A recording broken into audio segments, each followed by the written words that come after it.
How's it gaming? I'm Fill in the Blanks, and welcome back to the Black Box Files with File 22, Donkey Kong Jr. Math.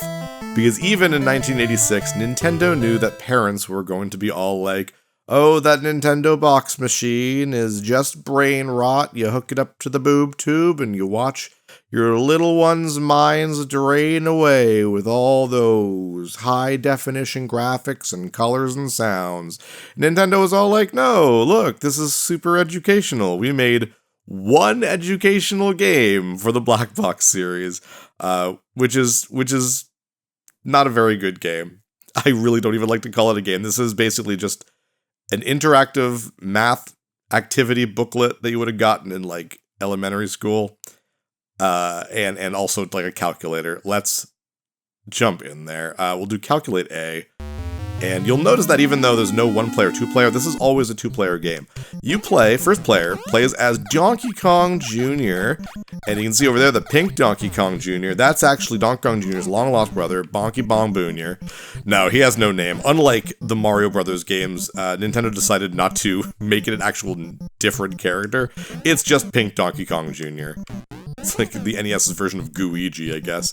And here is basically just a race to see who can do whatever it is that Donkey Kong is holding on his little signpost. So plus 83, and you're just like, alright, and you can only do singular numbers, so I can't do like 91 or something like that. I have to just do 9, then times. Where's the times? There you are. We'll find the other 9. And you kind of just race the other player on who can get this. And now we can just go find the addition sign.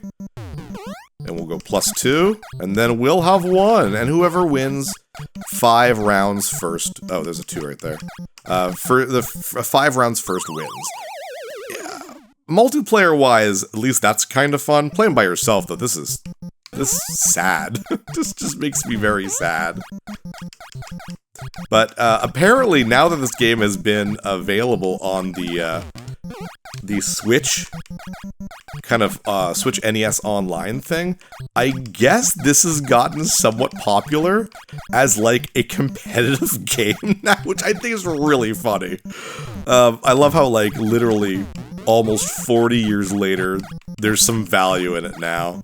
Speaking of value, my goodness, if you're a collector, this is the rarest and most expensive game from the Black Box series. Out of all the 30 games we're going to see in this mini-series collection, or whatever you want to call it, this is the most expensive.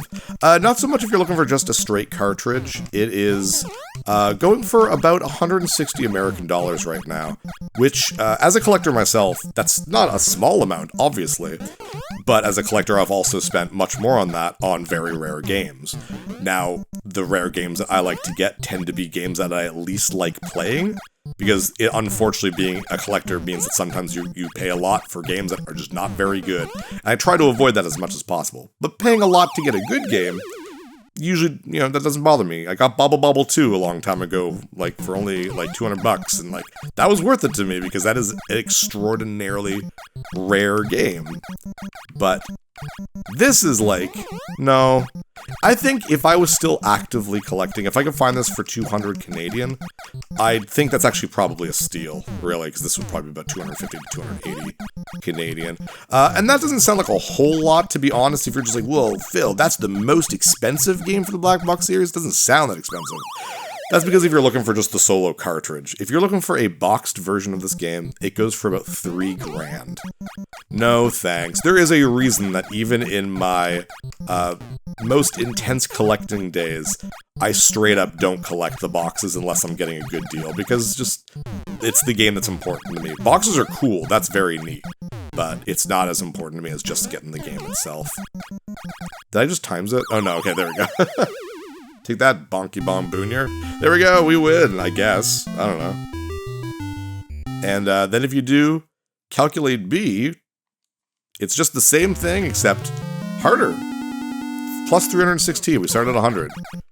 So we can go, like, times 3. Oh, we're gonna go plus, I guess. Can I override that? Oh, I can press B. Actually, just take it away. We go 3, and then we'll, like, plus 8 twice or something like that. But yeah, that's basically this game. Weirdly enough, there is a little bit of actual story behind this.